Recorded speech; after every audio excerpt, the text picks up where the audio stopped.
Ainda dá tempo de falar das leituras de fevereiro?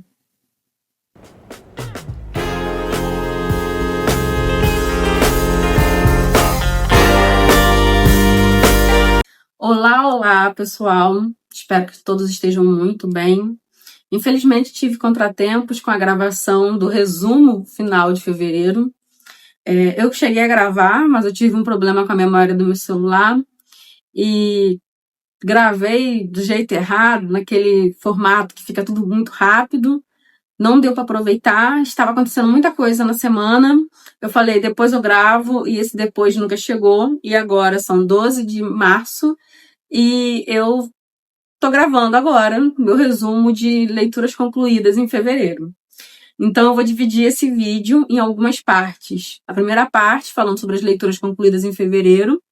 Depois eu vou falar um pouquinho sobre o que eu já concluí em março, né? Porque já temos 12 dias.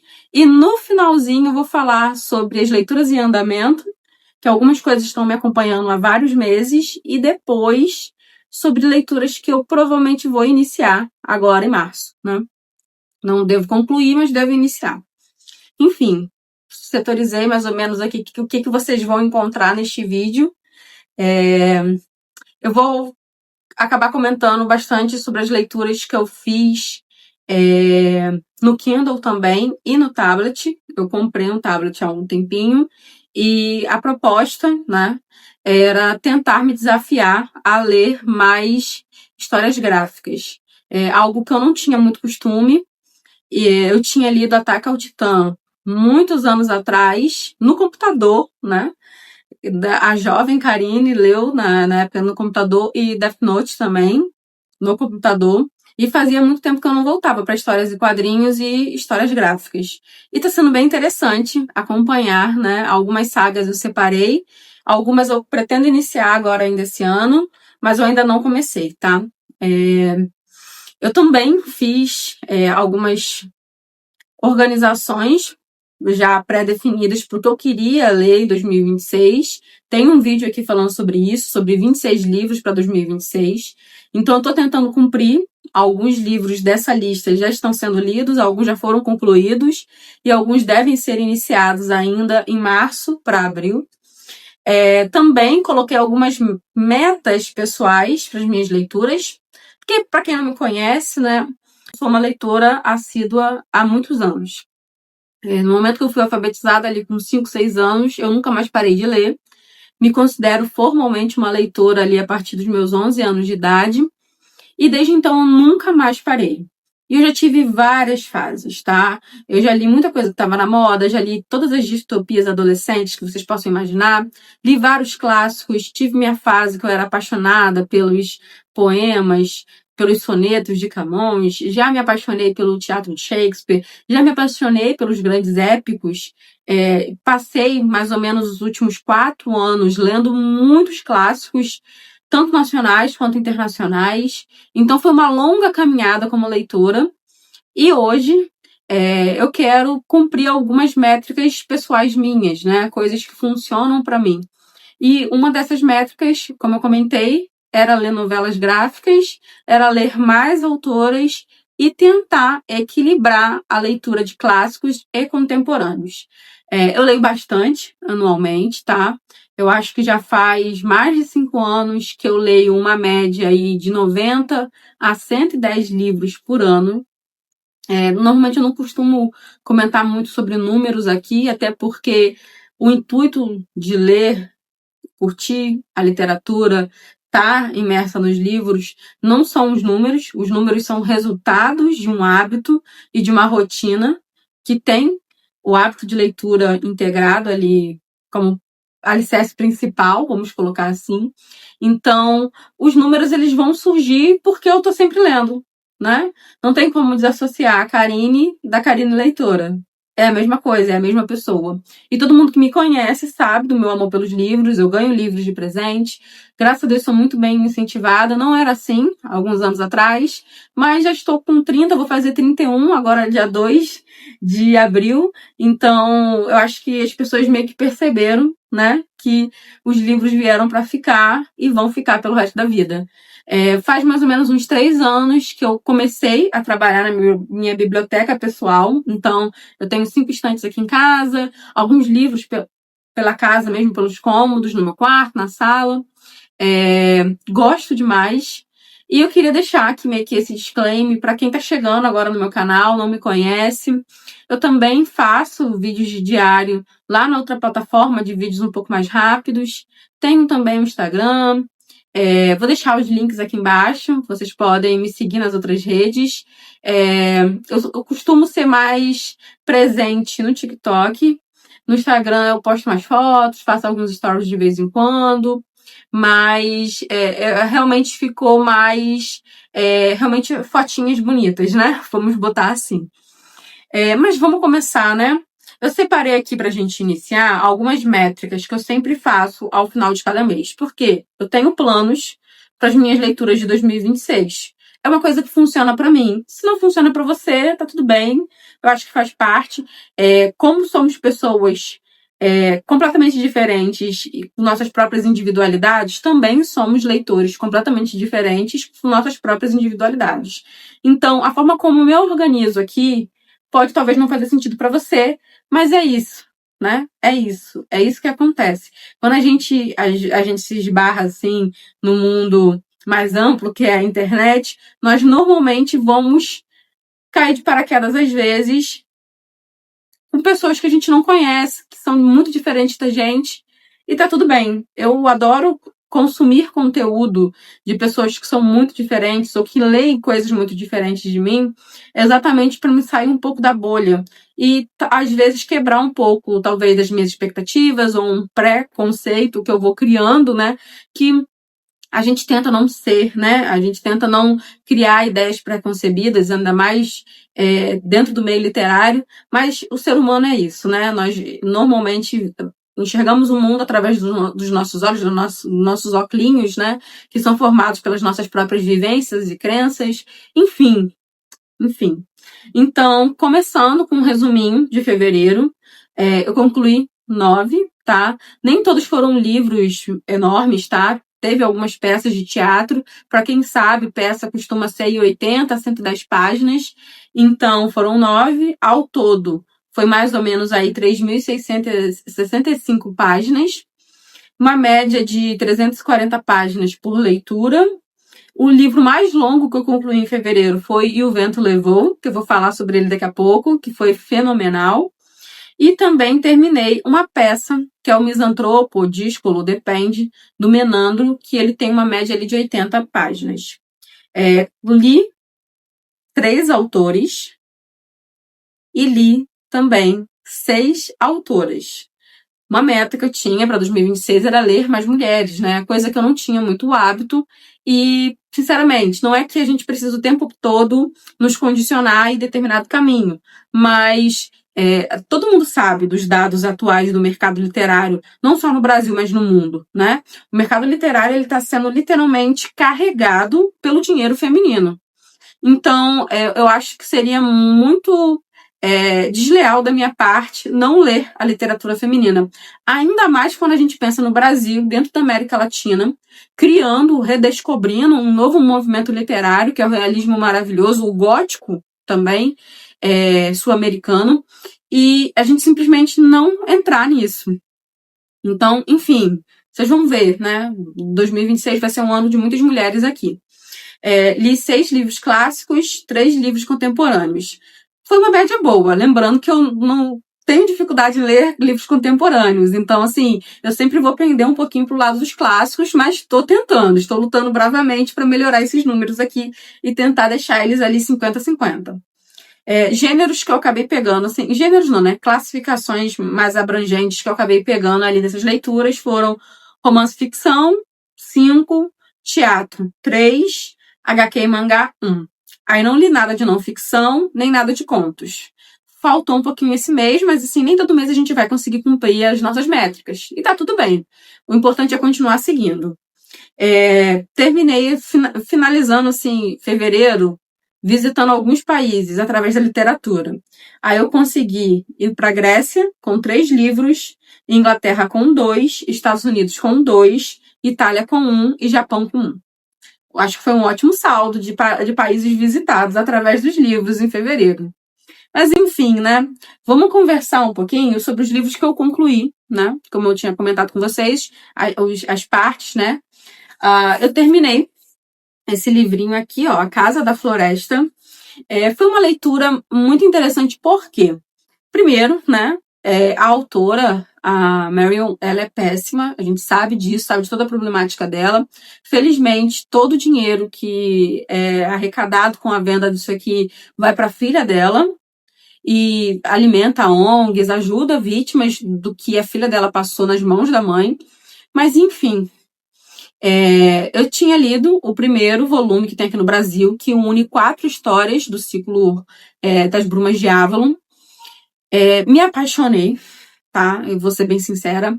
Essa ideia da grande mãe, a grande deusa, essa ideia de mulheres que vivem em comunhão, que são muito humanas, no sentido de que erram, que se arrependem, que se levam pela vaidade, pelo orgulho, assim como a gente vê ao longo da literatura os homens também caindo nesses mesmos lugares comuns, vamos colocar assim, isso me emocionou profundamente. E tem todo o plano de fundo do Rei Arthur, né? O primeiro volume, ele faz um reconto das histórias arturianas nesse universo, que é baseado num período histórico, que vai falar dos celtas, que eles estão sendo ali dizimados pelos romanos e, por sua vez, os romanos estão sendo dizimados por uma nova religião, o culto ao Nazareno, que é esse, vamos colocar aqui, cristianismo primitivo. Enfim, eu tive uma ótima primeira experiência com o ciclo arturiano, funcionou super bem, e eu falei, vou seguir com a saga. Eu tinha feito planos de ler com a Jamile esse volume aqui. A gente decidiu ir pela ordem de publicação, não pela ordem do universo, até porque, se pela ordem de publicação, foi a ordem que foi escrito e foi idealizado. Então, a gente decidiu ir por essa ordem. Então, o segundo volume era esse aqui, né? Eu comecei de forma muito despretensiosa, eu não sabia o que ia vir daqui. Eu sabia que a gente ia ter Opa, vamos voltar atrás e contar o que aconteceu antes da gente chegar até os eventos do primeiro volume. Só que eu estava com medo de, por não ter o plano de fundo do ciclo arturiano, não ter os personagens, eu não tivesse tanta identificação. Mas eu tive. Funcionou. Aqui a gente vai conhecer uma geração anterior. Roma está ali em pleno vapor, dominando as terras celtas. Os direitos dessas mulheres celtas estão sendo dizimados por causa de uma mudança social, né? A gente tinha uma cultura de igualdade de gêneros, puxando já por um matriarcado, até por causa da religião. E quando os romanos chegam, tem esse contato, né? Não tem como você... os romanos, eles diziam que eles não iam interferir nas crenças desses povos dominados. Mas na prática não é muito assim, né? A gente sabe que existe essa contaminação cruzada. E nisso, a gente vê a cultura celta sendo mitigada, vamos colocar assim. E aos poucos, o matriarcado que existia vai perdendo força e o patriarcado vai tomando mais força nesse contexto. Então, as mulheres que eram sacerdotisas, que estavam de iguais para iguais com os druidas, elas começam a ser obrigadas a deixar alguns costumes, começam a ser empurradas para a periferia dessa sociedade para viverem em casas que hoje a gente conhece como conventos, né? Que seriam essas casas para mulheres que vivem para a fé. Só que aqui a gente está falando num contexto celta.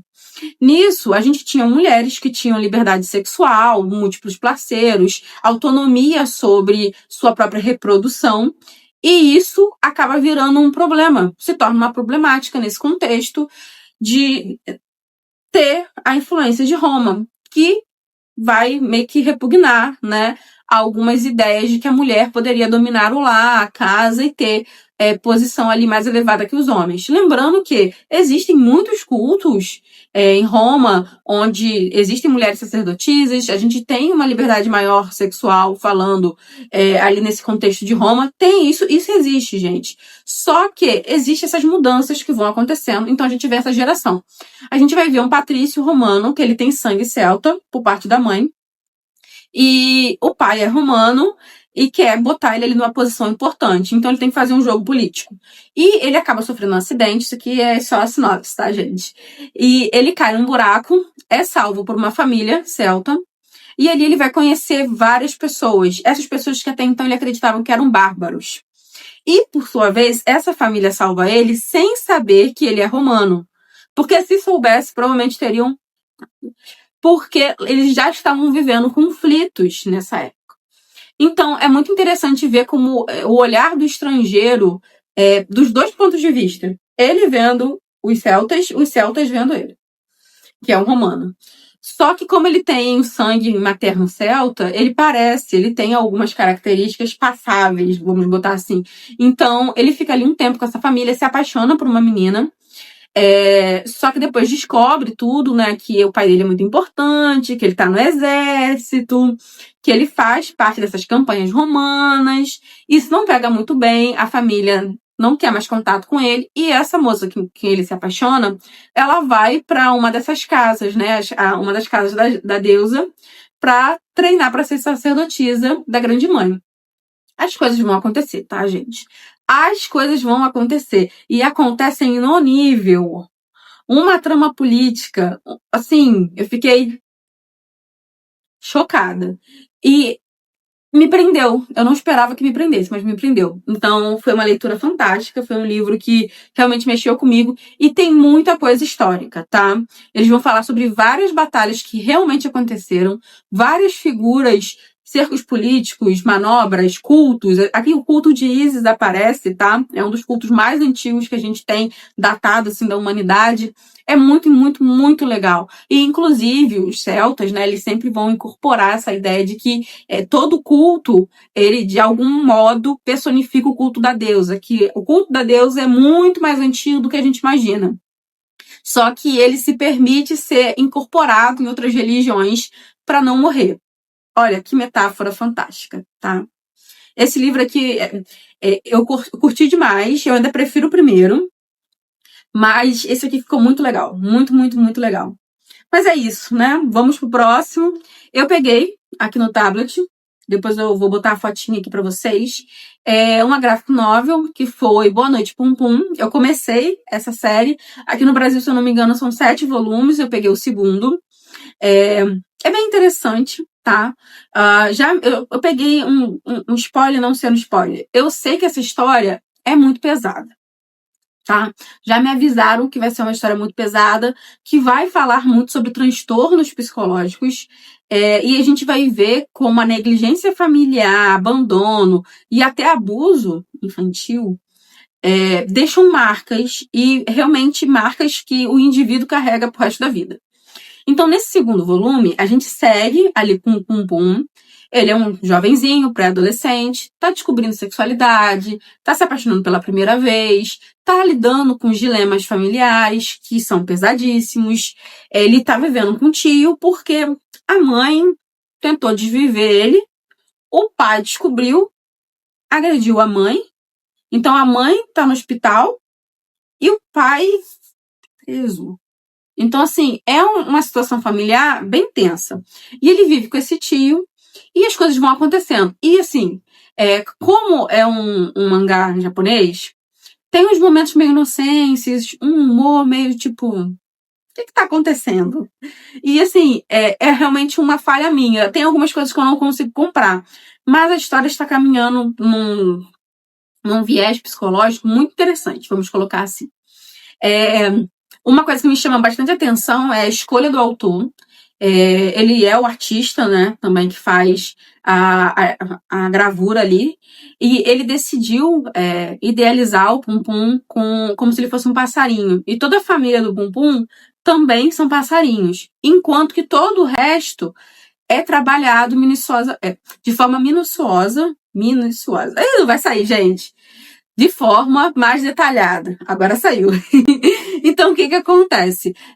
Os personagens de fora, eles são como a gente, realistas, vamos colocar assim. Enquanto que o Pum Pum e a família é meio caricato nesse formato de passarinho.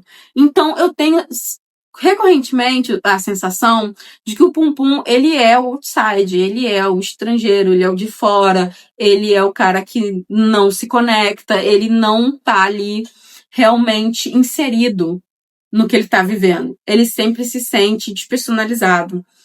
E eu estou preocupada com isso, porque a gente está falando de um jovenzinho, né? E ele tem uma melhor amiga que, gente, essa menina está me assustando, tá? Essa menina está me assustando. Eu não sei o que vem daí, mas eu não tenho boas vibrações dessa menina. Eu acho que esses dois vão aprontar alguma coisa lá na frente. Até porque eu sei que o mangá ele vai ficar violento. Mas enfim. Nisso, eu terminei também Frankenstein, a releitura. Essa aqui é a versão de 1818, tá? Eu tinha lido a versão de 1831, uns anos atrás, e a gente releu no nosso clube do livro de ficção científica. A gente tinha que ler o livro precursor da ideia de ficção científica, né? Da literatura, e também gótico, terror. A Mary Shelley, ela foi, assim, revolucionária e inovadora, tá? Ela foi fantástica e super jovem. Esse livro, ele mexeu muito comigo, tá? Porque dessa vez que eu reli, eu tive a oportunidade de traçar alguns paralelos com o Satã do Milton, que eu já tinha lido há algum tempo. Então, depois de ler Paraíso Perdido e ler esse livrinho aqui, eu peguei algumas camadas sobre a criatura que na primeira leitura passaram batido. Por quê?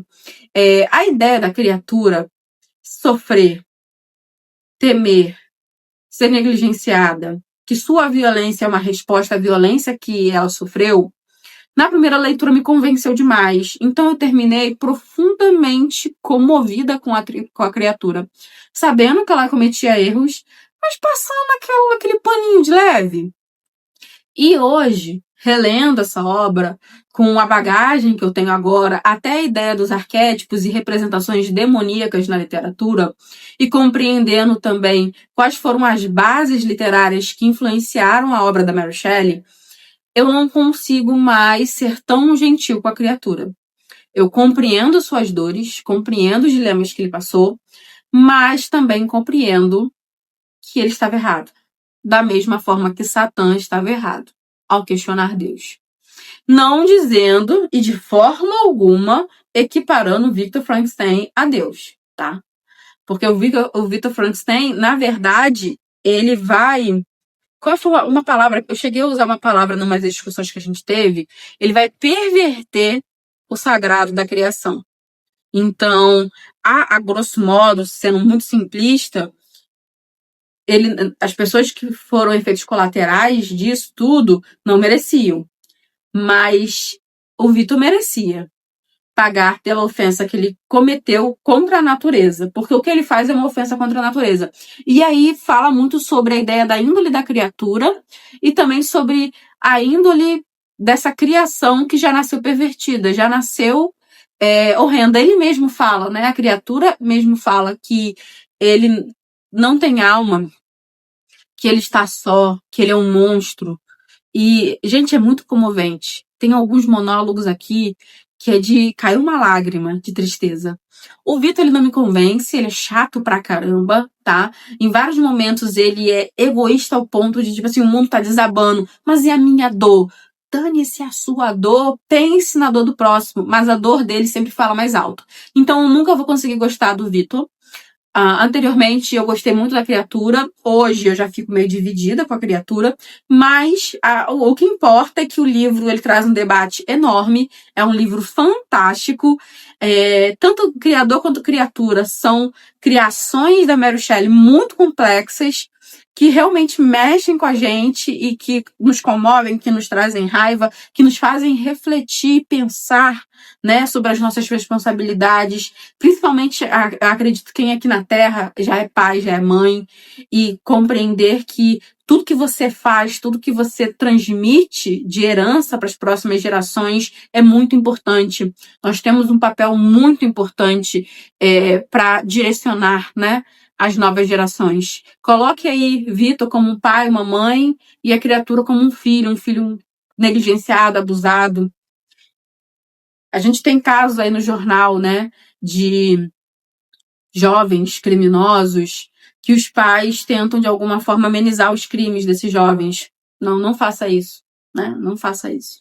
Enfim, que livro, que discussão atual, que trabalho maravilhoso. Ela acertou em muita coisa, ela usou a ideia da ciência calvinista que já estava na época, muito na moda, e ela conseguiu criar uma obra, assim, atemporal, num nível fenomenal, gente. Que livro. Nota 1000. E aí, eu peguei um livrinho que eu fui pra Itália, me pegou muito de surpresa, tá? Do nada, saiu uma promoção desse livro, todo mundo começou a comprar, todo mundo falando, meu livro chegou, meu livro chegou, meu livro chegou. Aí Jamile virou pra mim e falou assim, vamos fazer uma leitura coletiva desse livro? Porque todo mundo comprou, a gente também comprou, vamos fazer? Eu falei, bora, vamos. E aí a gente fez o último encontro agora dia 8 de março, mas eu concluí em fevereiro, tá? Então, nesse livro aqui, eu achei muito interessante porque, primeiro, eu não conhecia a autora. Depois eu descobri que ela era revolucionária, trabalhava numa rádio clandestina, foi presa, arrumou confusão. Gostei dela. Mas o que eu mais gostei dela é que sua literatura, pelo menos esse livro aqui, ele não é pseudo-transgressor. Ele transgride porque ele mostra a realidade. Simples assim. Isso é fantástico, isso foi fenomenal. Então aqui a gente conhece a Valéria, tá? Um belo dia de domingo, que só poderia vender sal e cigarro. Ela vai numa tabacaria, comprar cigarro para o marido, vê um caderno, pede. O cara fala, não, a venda desse caderno está proibida. Ela fala, me vende, por favor. Aí ele fala, para você, mas não fala para ninguém. E ali ela adquire o caderno proibido. E é um diário, onde ela decide começar a desabafar. Então ela é uma mulher já seus 40 e poucos anos, tem 2 filhos adolescentes, a Mirella e o Ricardo, na verdade jovens adultos. A Mirella tem 19 e o Ricardo acho que já tá com 21 ou 22 ou um pouco mais. E a gente tá vendo aqui os dilemas, né? Os dilemas. Porque toda nova geração acha que descobriu a roda. Toda nova geração acha que é revolucionária. E nós, quando envelhecemos, não acreditamos que somos tão transgressores assim, vamos colocar desse modo. Então é muito interessante porque ela vive vários dilemas com a filha dela, a Mirella, e ela pensa, mas eu não dei esse trabalho para minha mãe, eu não fiz isso com a minha mãe. O que a Mirella faz comigo, eu nunca fiz com minha mãe. Aí ela vai conversar com a mãe e a mãe fala, você fez igualzinho. Você fez até pior. É só uma fase, vai passar. Então, o livro, ele é muito interessante. Então, é um contexto familiar, é um olhar indiscreto sobre pensamentos e intimidade familiar. Então, nós temos o Michele, não sei como é que você vai pronunciar, que é o marido, Valéria e os 2 filhos. E são muitos dilemas, muitos dilemas. A gente está falando de um contexto de pós-guerra, então o Ricardo, ele tá ali naquela geração que, bem, o que fazer depois da guerra? O que você pode fazer depois de um contexto de guerra? O que você faz impacta? O que você faz importa? Então ele não faz nada. Ele está congelado, ele está estagnado ali. A Mirella, ela está curtindo a onda dos direitos femininos, então minissaia, amor livre, ela quer mudar de vida, ela quer encontrar alguém que agregue alguma coisa para ela. Não concordo com as atitudes da Mirella, tá? Porque em vários momentos ela tem um discurso que para mim não funciona, Karine, mas é uma personagem interessantíssima e ela é interessante exatamente porque ela não é hipócrita. Ela fala abertamente o que ela acredita e ela assume as consequências das coisas que ela faz. Diferente da mãe, a Valéria, que tem muitos dedos a apontar, pensa em coisas de várias pessoas, mas na primeira oportunidade faz igual e pior, mas não admite. Porém, Valéria é uma personagem extremamente humanizada. Então, eu consigo gostar de Valéria. consigo me encontrar ali em alguns momentos segurando a mão de Valéria e falando assim, ai, amiga, realmente é difícil. Então, esses personagens, eles saíram do papel pra mim e se tornaram reais. Principalmente a Valéria.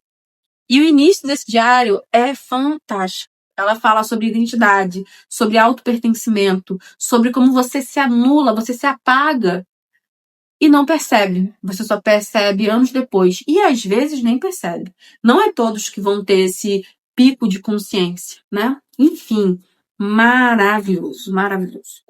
E eu peguei uma pecinha no Kindle, que foi Helena, do Eurípides. Nessa versão de Helena, a gente tem um duplo, tá? Eu não vou falar muito sobre a peça, não, pra poder não dar muitos spoilers. Mas, o que acontece aqui? A gente tem Helena, que ela é encontrada ali pelos deuses, né? Para fazer parte desse plano da Guerra de Troia. Então, eles criam uma falsa Helena. Essa falsa Helena é seduzida por Paris, trai Menelau e vai para Troia. E vive a guerra. Enquanto que a verdadeira Helena, a verdadeira, a Una, a primeira, nunca traiu o marido, é levada pelos deuses para o Egito para tirar umas férias e se mantém casta e virtuosa. Interessantíssimo, tá? É um duplo. O Eurípides é Eurípides, então tudo que ele faz é muito bom, tá, gente? Quem nunca teve a oportunidade de ler teatro grego, leia, tá? Eurípides é Eurípides por um motivo. Ele sobreviveu por um motivo. Gente, é fantástico. E aproveitando, vamos falar de uma outra peça que eu li aqui também, que foi Electra, tá? Também do Eurípides. O que acontece, né? Vamos lá. Deixa eu discursar aqui. Eu vou deixar na tela imagem das 3 peças que eu li esse mês, de fevereiro. Então, pera lá, né? Vou explicar. Eu li Electra também. Electra também é do Eurípides. Nesse, a gente vai ter um plano de vingança. De rasgação, gente. Meu Deus do céu. O que acontece em Electra? A gente vai ver uma vingança, tá? A gente descobre depois que a mãe de Electra tinha matado o pai dela. E ela e o irmão decidem bolar uma vingança para matar o amante da mãe e a mãe. Só que quem define qual vingança é válida? Os deuses naquele período previam que sangue por sangue, olho por olho, enfim, né? Só que como você se vinga do seu próprio sangue por uma ofensa de sangue? É um dilema moral que não tem escapatória. Então a gente tem um Deus Ex Machina, desce Deus para resolver, une as pessoas envolvidas, e a gente tem a aparição das Eríneas, né? Vou deixar a foto aqui também, que elas são tenebrosas. Gente, é uma peça, assim, trágica do início ao fim. Maravilhoso. 10 de 10. Amei. E, pra quem não sabe, né? Vamos lá, vamos recapitular. Eu tenho o curso da professora Vanessa Almeida, de todo o teatro grego sobreviveu. Então, é mais ou menos aí umas 48 peças, né? E elas se dividem em tragédias, que aí a gente tem 3 grandes tragediógrafos, que é Eurípides, Sófocles, e tem mais um também. Esqueci o nome do terceiro, mas eu vou deixar aqui na tela. E aí, a gente tem as comédias também. Nisso, tem, acho que 2 grandes comediantes que a gente pode botar ali no teatro grego, que é o Aristófanes, que ele tem, sobrou muita coisa dele, e tem o Menandro, que sobrou uma pecinha só, o resto é incompleto, são só vestígios, não dá para completar uma peça. E aí, do Menandro, eu peguei uma peça de comédia, que foi o Misantropo, ou Dísculo, depende, vou deixar, que tá na tela aqui a imagem dessa peça. E aí, nessa peça, o que rolou? É uma comédia. Eu tenho dificuldade com teatro de comédia grego. Por quê? É uma comédia quinta série. É um humor meio duvidoso. É um negócio que você fica assim, não acredito. É isso mesmo? Tá me sacaneando? E não estão me sacaneando. Na verdade estão, mas não estão. É uma comédia que a gente pode chamar de comédia vulgar. Então é uma comédia que ela vai falar do dia a dia, dos problemas corriqueiros. Ah, saiu. Que acontece entre eu, você, coisas assim meio aleatórias, tipo, nossa, tô constipada, 5 dias sem ir no banheiro. Aí aparece isso no palco. Num momento bem meio, tipo, inocência, meio tipo, é esse tipo de humor, esse tipo de comédia. E umas piadas sexuais de baixo calão, assim, muito baixo, subterrâneo, lá no magma da terra, tá? Horríveis. Eu não gosto. Não é um humor que eu gosto. Não é um humor que eu digo assim, Karine, você curte esse humor? Não gosto, não curto. Mas a comédia grega é nesse nível. Tem sim um contexto histórico interessantíssimo, ainda mais quando a gente pensa que, por exemplo, as tragédias eles trazem a idealização das relações, porque fala sobre humanos e deuses. Enquanto que nas comédias tem sim o papel dos deuses, mas os humanos estão em destaque. Então a gente vê questões relacionadas à vida daquela época fortemente discutidas, políticas, fofocas, tá tudo lá. Então, historicamente, as comédias são importantíssimas, mas não são do meu gosto. Aí, pois bem, li O Misantropo. Foi interessante. A gente tem ali os deuses numa festinha conversando sobre um cara que é o misantropo, que ele não gosta de ninguém. Ele vai morar no meio do mato com a filha, porque ele não gosta de ninguém, quer viver a vida dele pacata, longe do mundo. E aí a filha meio que fala assim, eu queria ir numa festinha que vai ter ali de rua, que não sei o que. Ele fala, tá, vá, mas não me encha. Ela vai, um cara nada a ver ali, um terceiro do nada, olha pra menina, se apaixona e fala, vou casar com ela. E aí começa a perturbar o cara, o tal do misantropo, porque quer casar com a menina. Só que o pai não quer casar, a filha não quer ninguém na porta dele. Então, assim, é engraçada. Algumas partes, assim, eu ri umas 4 partes. Assim, uns 4 momentos eu ri. Mas não é um humor que funciona. Só que, aí o que eu fiz para poder melhorar esse exercício, né? Além de assistir às aulas da professora Vanessa Almeida, fica sempre aqui essa recomendação, professora maravilhosa, curso esplêndido, com valor super acessível. Eu acredito que é um dos melhores, talvez o melhor valor do mercado, tá? É assim, muito baixo, tá, gente, o investimento. Porque ela fez aula de 3 horas sobre cada peça, 48 peças, todo o teatro. E ela ainda teve aula com convidados e aulas introdutórias. Um curso fenomenal, que você não encontra em outro lugar. E por uma especialista, doutora, helenista, com traduções, realmente, ela sabe do que ela tá falando. Mas enfim, né, voltando aqui, eu assisti as aulas e o que eu criei o hábito, né?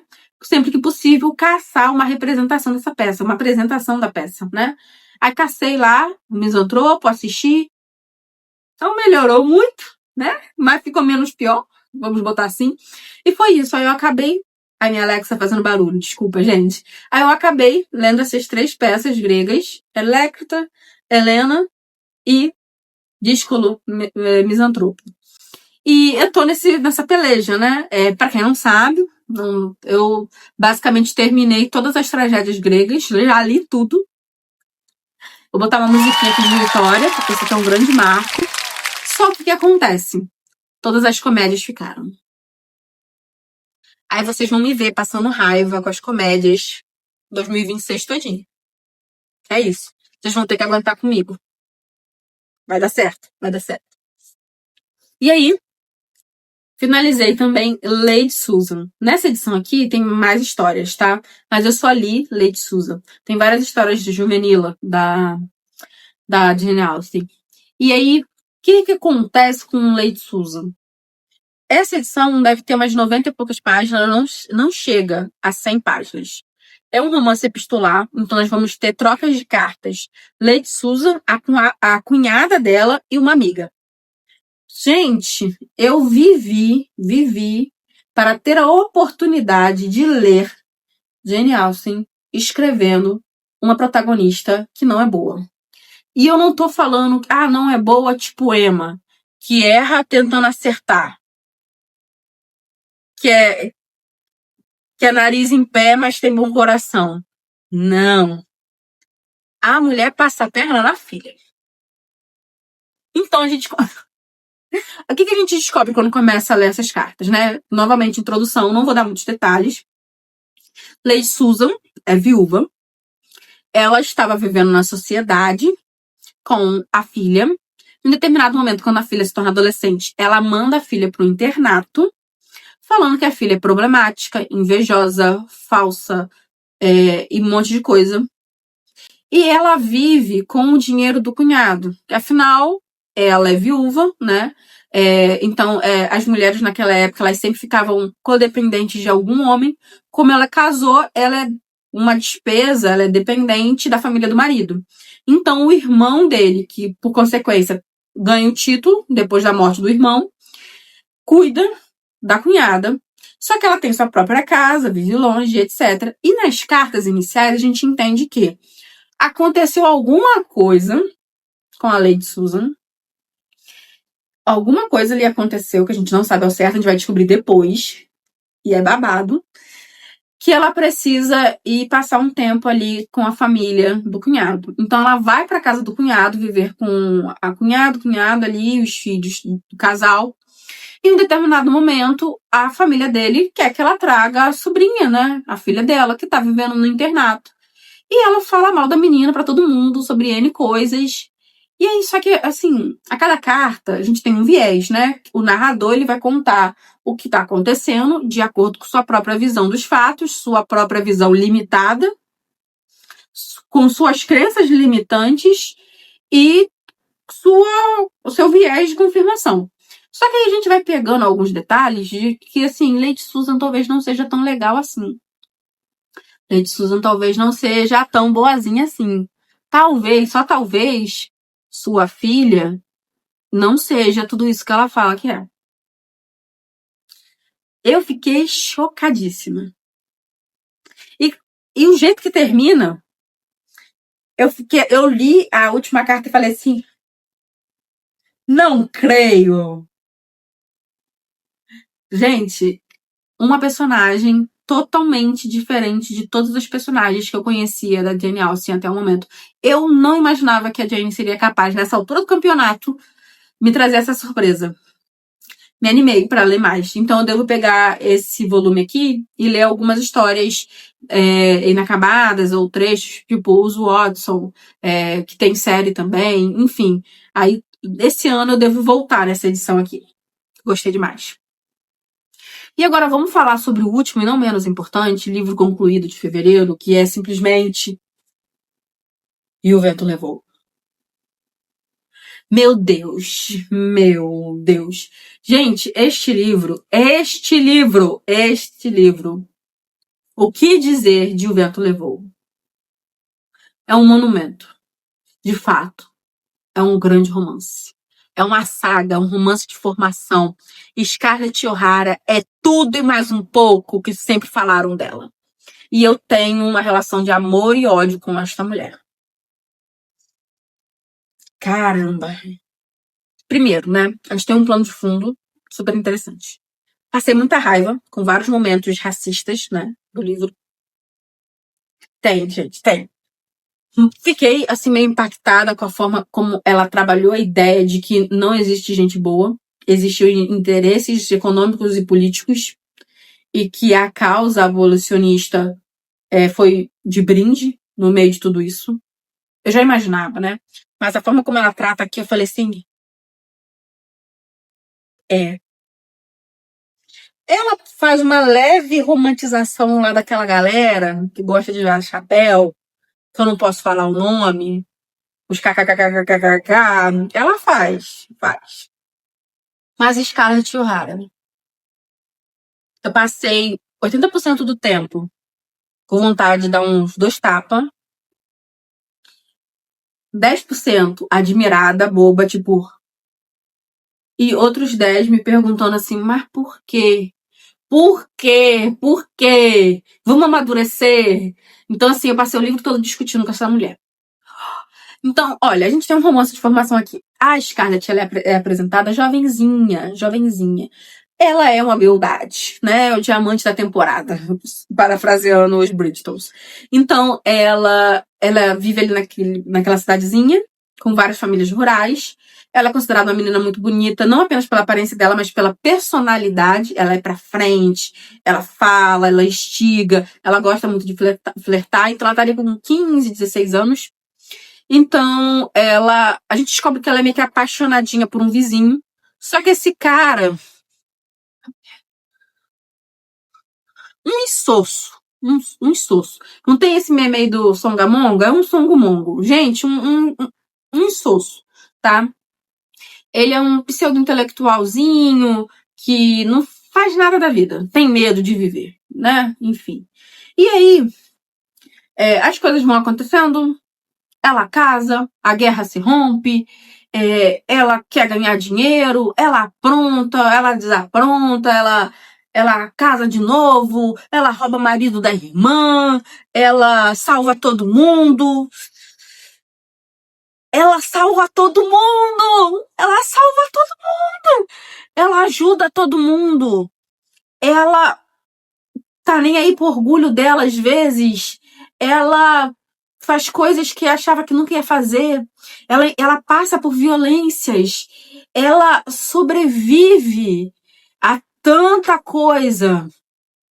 Mas ela é mimada, ela é fútil, ela é egoísta, ela fantasia uma realidade que não existe, ela não se importa em conhecer as pessoas. Gente, que livro! Que personagem! O Hatch. Olha, eu não me apaixonei pelo Hatch. Eu não gostei do Hatch. Mas, que personagem! Que história! E a gente tem aqui também a ideia da Marta Dolorosa, né? Nós temos uma personagem que é esse anjo do lar, esse anjo de candura, perfeita, sem defeitos, que faz tudo certo. Que livro, meus amigos, que livro, que livro. Meu Deus, uma das melhores leituras da minha vida. E é que eu não entrei em detalhes. E eu não vou entrar, você vai ter que ler para descobrir. Você vai ter que ler para descobrir. Você vai ter que passar por todas essas páginas. Quase 1000 páginas, mais de 1000 páginas. Você vai ter que passar pelas 1000 páginas e vencer esse desafio. Que livro! Que livro! Meu Deus do céu. É tudo que todo mundo fala. Aí eu tô animada pra assistir o filme. Só que eu tô lendo com umas amigas que estão super atrasadas. Isso aqui é pra vocês, que vocês vão ver esse vídeo. Vocês estão tudo atrasadas. Que a gente tá querendo assistir o filme, né? Mas ninguém termina. Terminou eu, mais uma, que acho que foi Rafa. Eu acho que o Kenny tá quase acabando e o resto não terminou. E eu cheguei atrasada. Eu fui convidada pra essa leitura atrasada. Eu já cheguei, já tinha acho que 2 ou 3 semanas de leitura. Terminei o livro, fui a primeira a terminar e ninguém termina esse livro.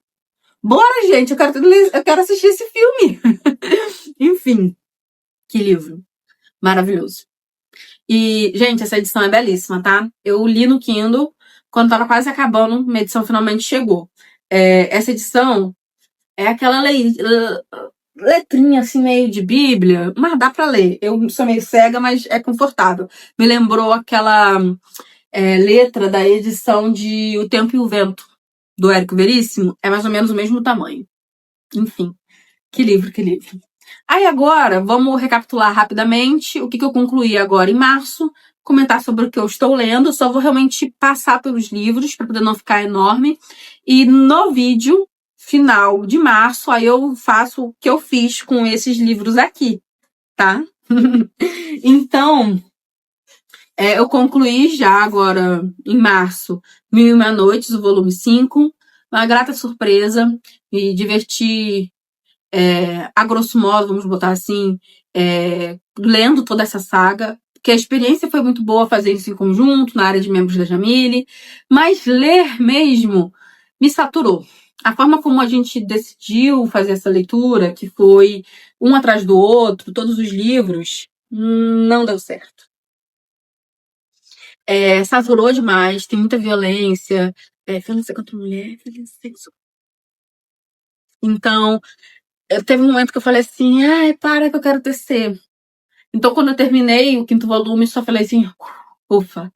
E eu fiquei até triste, fiquei envergonhada, porque tem uma nota no final do tradutor falando do trabalho da vida dele, como ele ama Mil e Uma Noites, e eu, tipo, aqui não brilhou, sabe? Mas eu concluí. E gostei. Estou muito feliz em poder botar minha skin de leitor e falar: eu li Mil e Uma Noites, os 5 volumes.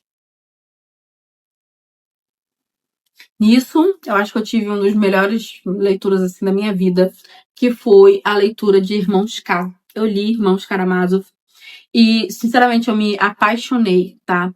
Eu tinha lido toda a primeira fase do Dostoiévski.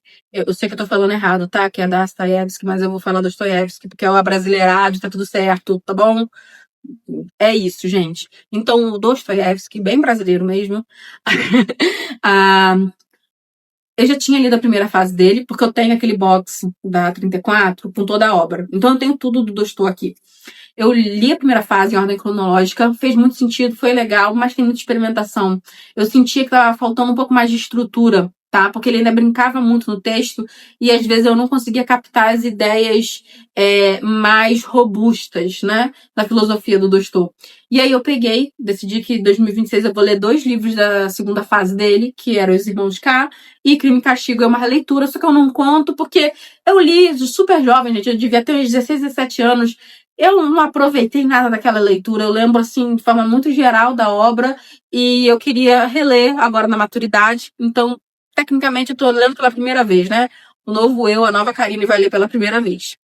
Então, Irmãos K, que leitura fantástica, que livro incrível, o pacto fáustico, a figura demoníaca, as consequências, né? Como Nietzsche diz, se você encara o abismo por muito tempo, o abismo te encara de volta.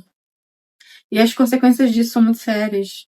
Como Camus diz, né, o absurdo da vida é incontrolável. E as consequências disso são para todos. A retribuição é para todos. E eu queria deixar uma nota aqui, né, gente? Eu não vou entrar em detalhes, porque toda vez que eu falo desse livro eu dou spoilers. Inclusive nos vídeos que eu fiz pro TikTok eu dei spoilers, tá? Me perdoe, mas eu não me aguentava. Que raiva desse pai.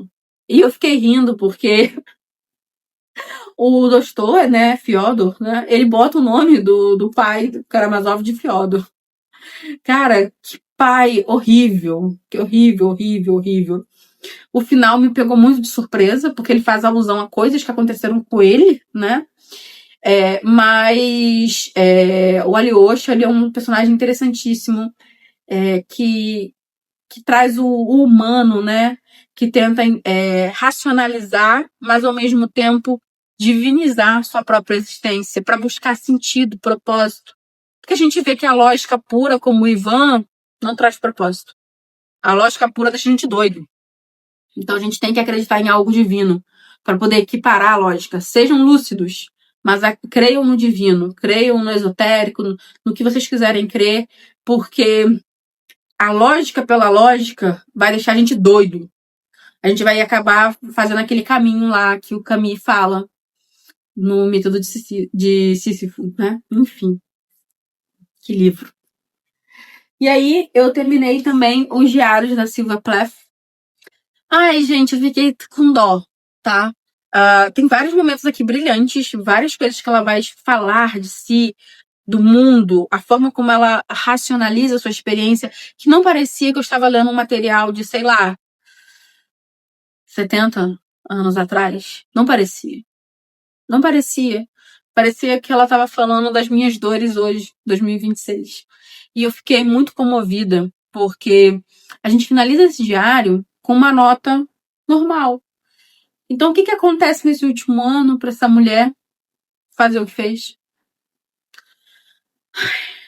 Foi uma leitura que me acompanhou por vários meses. Era uma leitura que eu fazia, assim, de tempos em tempos. E eu fiquei bem triste em terminar. Porque eu queria mais. Eu queria que ela me acompanhasse por mais tempo. Mas alguns livros a gente tem que se despedir. Quem sabe daqui a alguns anos eu releia. Quem sabe daqui a alguns anos eu compartilhe este livro com alguma outra mulher e ela consiga também se conectar com a Sylvia.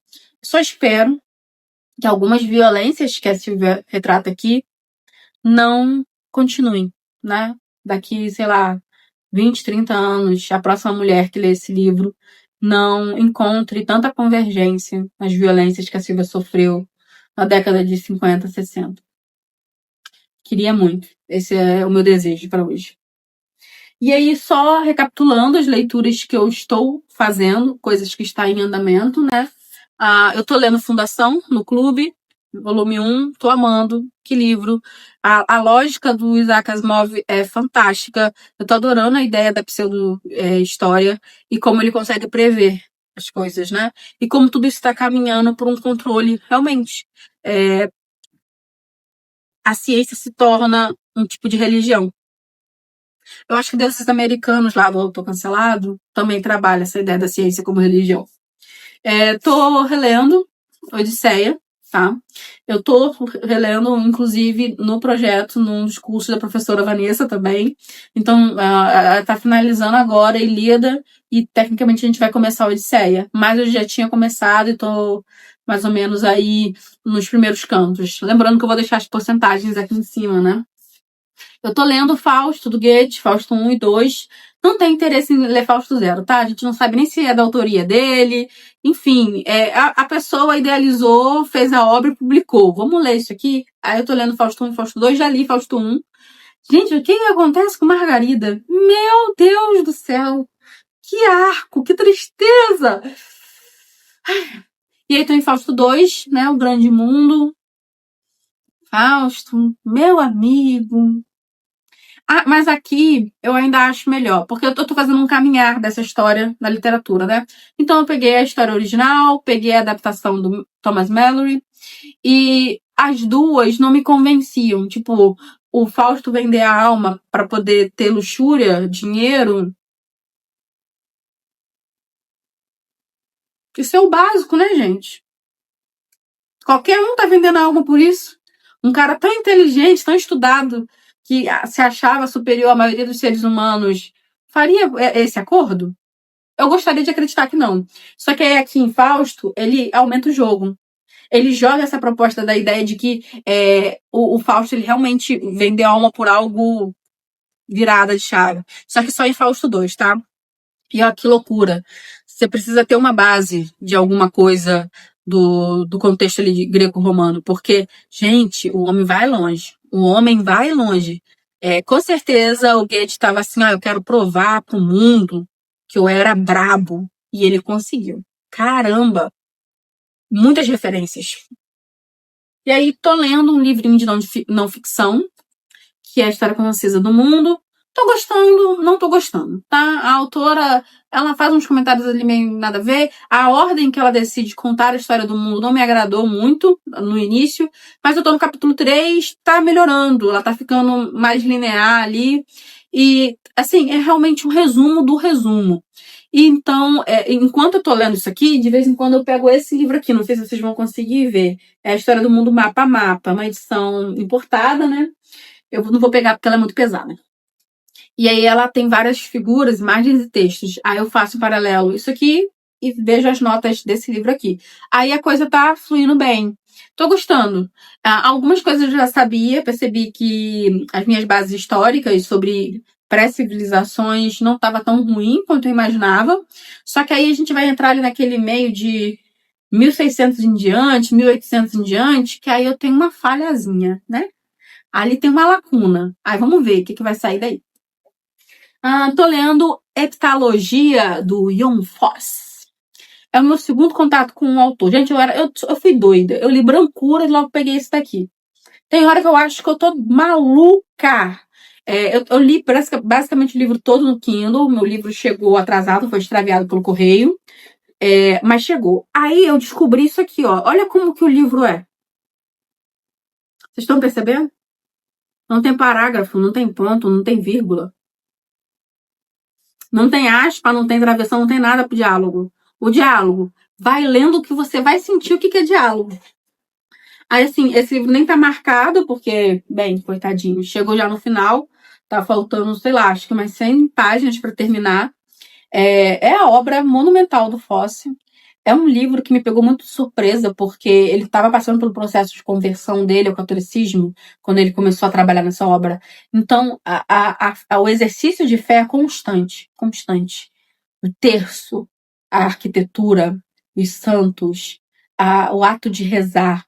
O divino se aproxima, né, da vida o tempo todo. As cores que ele usa, o marrom, o roxo, são cores que estão ali dentro do contexto católico. É fenomenal.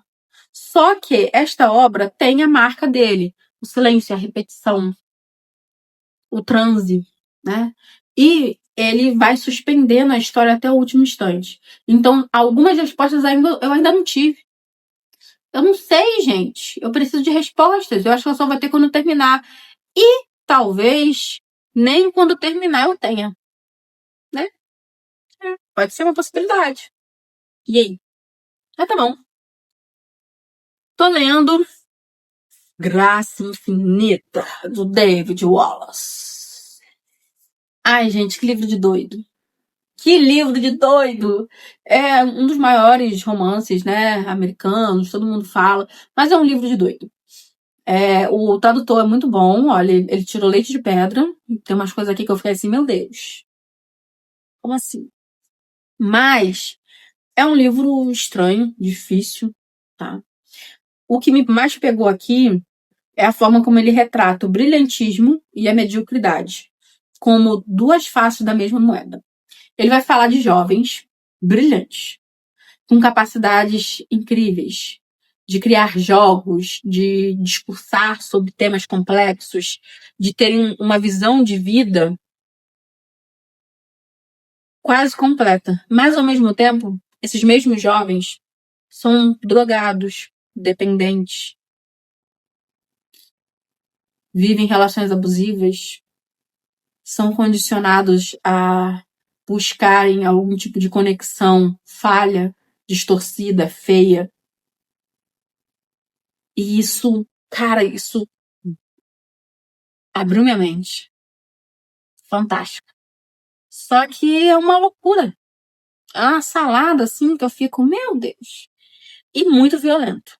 E às vezes ele retrata algumas coisas aqui que eu fico assim, mas David, você tá criticando ou você tá apoiando? Porque eu não entendi. Eu fico com esse sentimento constante, tipo assim, eu acho que eu deixei alguma coisa passar. A ideia da fita não me pegou tanto de surpresa. Pegou de surpresa, mas não pegou tanto de surpresa o conteúdo da fita, né? Acho que faz sentido. Para uma realidade onde não tem mais relações, tudo é decadente, faz sentido. Enfim. Aí, eu comecei a história de Quem Foge, Quem Fica, da Helena Ferrante. Gente, eu sou adolescente. Tá. Brincadeiras à parte.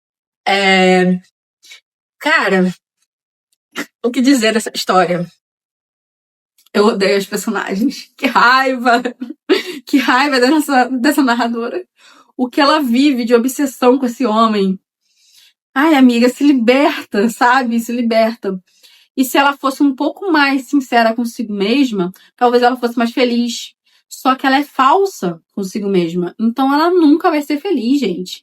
Não tem como. Se você não é.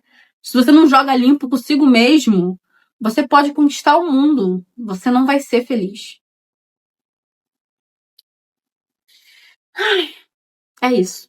Esse é o resumo do que está acontecendo em março. Eu tô gravando esse vídeo dia 12, então tem alguns livros que eu devo concluir até o final do mês. E para finalizar de vez a nossa conversa, que tá super longa, eu devo iniciar esses 2 livros. Quero ler esse livro aqui com a Jaque, minha irmã, porque ela é apaixonada pelo autor. E eu comprei essa versão não censurada para mim e para ela, né? Acabei cada uma com seu volume. E a gente deve ler junto para curtir essa experiência de conhecer a história, reconhecer, né? Porque eu já tinha lido a versão censurada, só que dessa vez com menos capítulos e mais explícita. E devo iniciar esse livrinho aqui, ó.